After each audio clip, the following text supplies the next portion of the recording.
back and it have been told. Worries in the world, sickness in the world. Oh yes, therefore I explain. If you let worries take charge of your brain, 10 to 1 you'll end up like a louse. Start stirring mad in the crazy house. That's why you never ever worry. Don't mind how things looking hard. I tell you, never ever worry.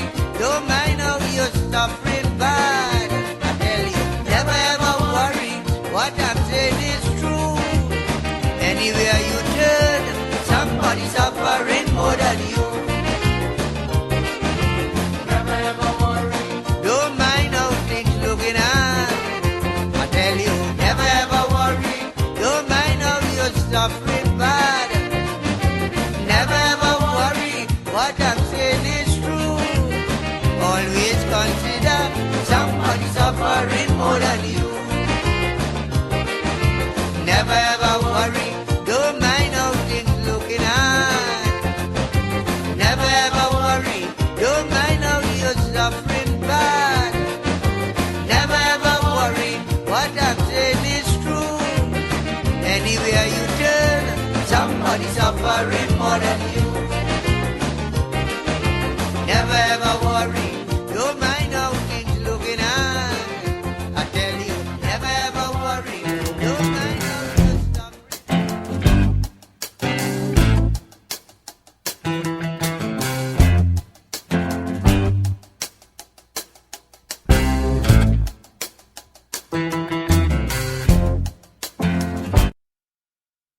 We are back with you. It's in the Village with Anselm and Marjorie on the South Orange May Put Online Radio Experience. Coming to you every Monday through Friday from 8 to 9:30 p.m. That's 8 to 9:30 p.m. You can reach us here at 973-327-3626. That's 973-327-3626. You can like us on Facebook at facebook.com/SoulMore Radio. That's facebook.com/SoulMore Radio. You can tweet us at SoulMore Radio. That's at SoulMore Radio. You can also send us your email at soulmore.org at gmail.com. That's soulmore.org at gmail.com.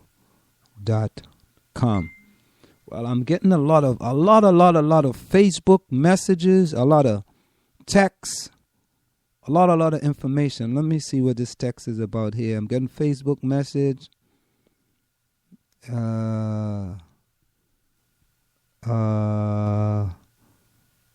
Yep. I am going to be doing that next, Marjorie. Yeah, we're going to call that. Yes, we continue here in the Village with Anselm and Marjorie on the South Orange May Put Online Radio Experience. Trying to get some information here for you. I mean, when you're doing this and you're trying to get audio, it's not easy. Let me see that. No, that's not it. Is.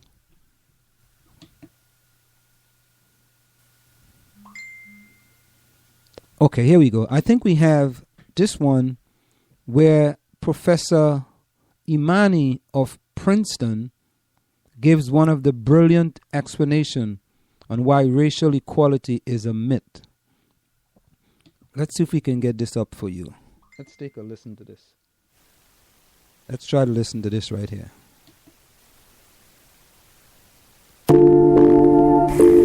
I say to people who think that we're done with race, that the numbers and the social reality don't reflect that in fact we have enormous gaps on the basis of race. We have twice the rate of unemployment in the African American community with respect to their white counterparts. We have massive loss in wealth in the African American community. We have a huge impact of the financial meltdown on Latino families with rates of losing homes. I mean, the outcomes of people in the society on the basis of race are still really dramatically distinct. And so the question is why? So one answer is that, well, it's not racial inequality that produces these differences. That some people say, well, it's just that different groups behave in different ways, that they have different cultures, and some groups of people are making decisions that make it harder for them to participate fully in the society.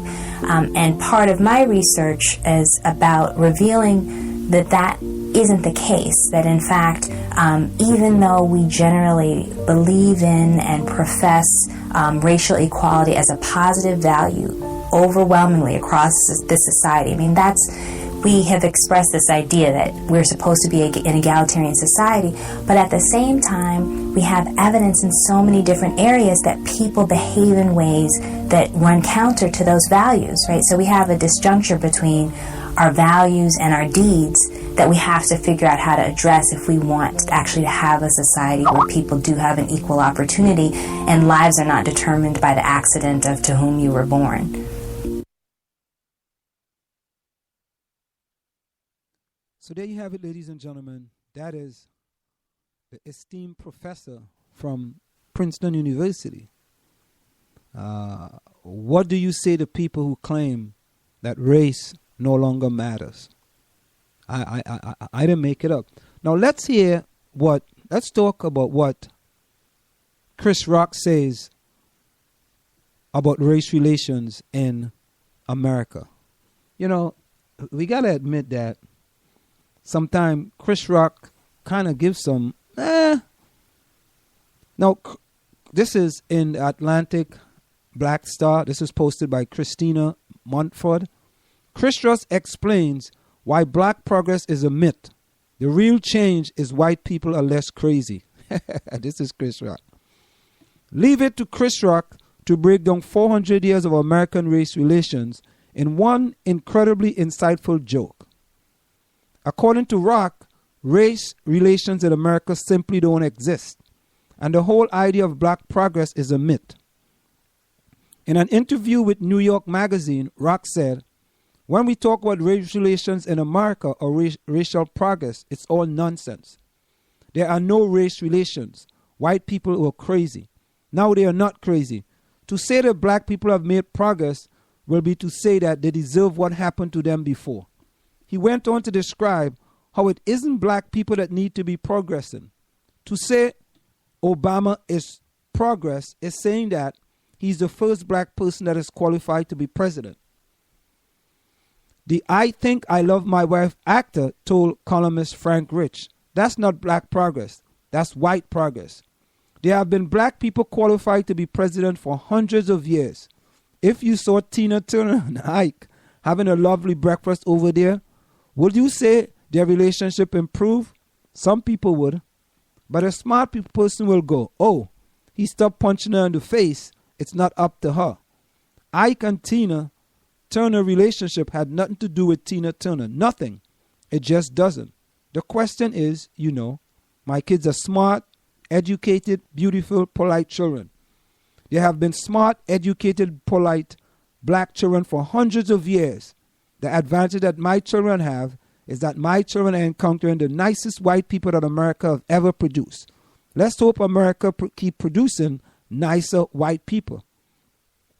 Before finishing, the comedian went on to describe the peculiar way racism is seen in today's society.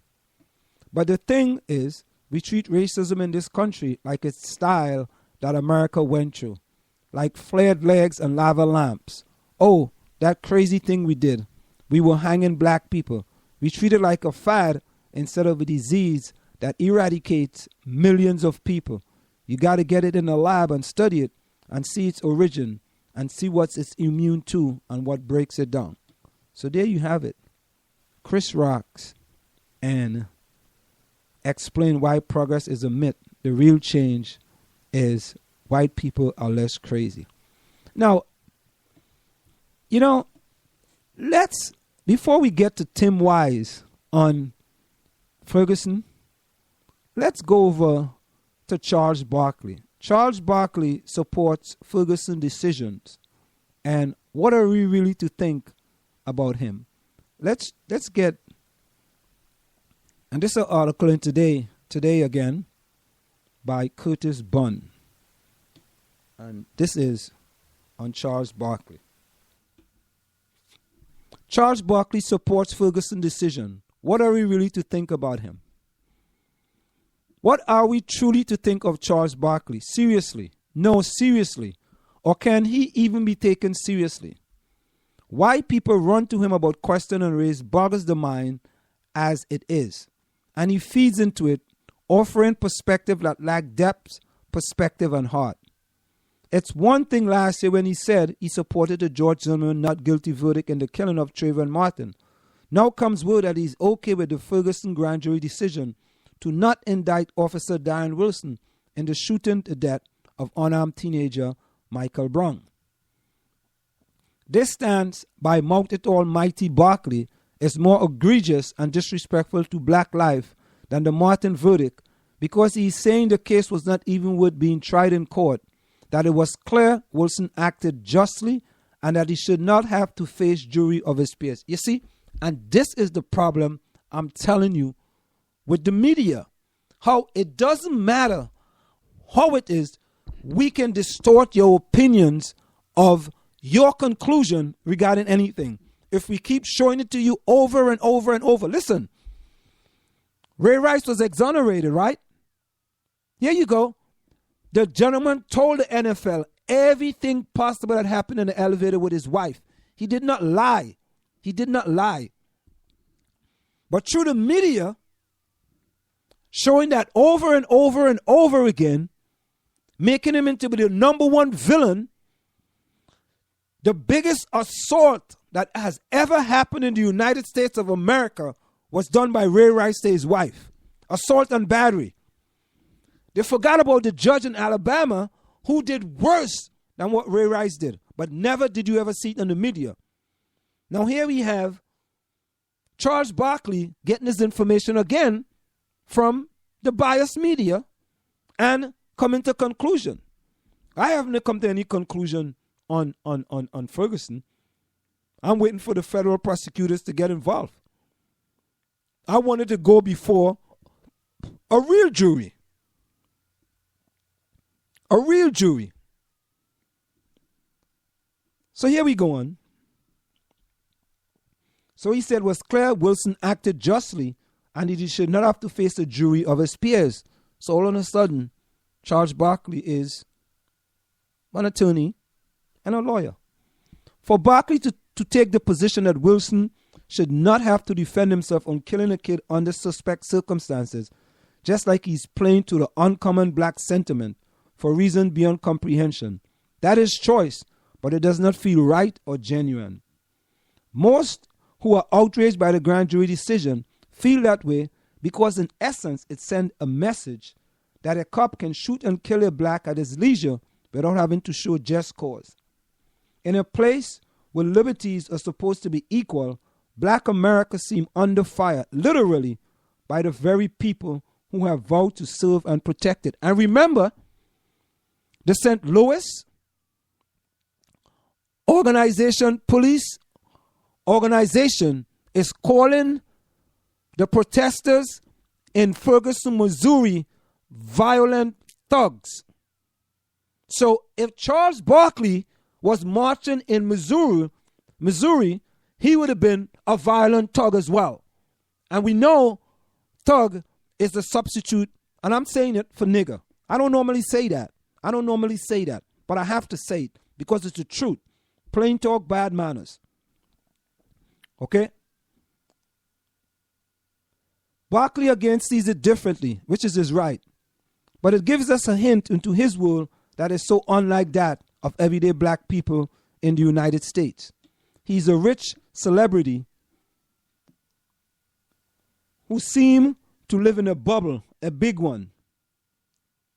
The true story came out from the grand jury testimony, Barkley said on 97.5 FM radio in Philadelphia.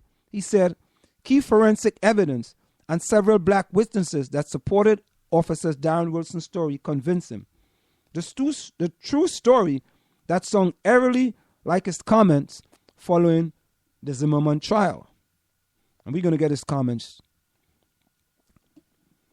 What about the witnesses who contradicted Wilson's outlandish version? What about fairness? No disregard to Wilson's right, but he pulled the trigger and neither he nor anyone should be able to walk away from it without going to trial. And that's all they're saying. Let's go to trial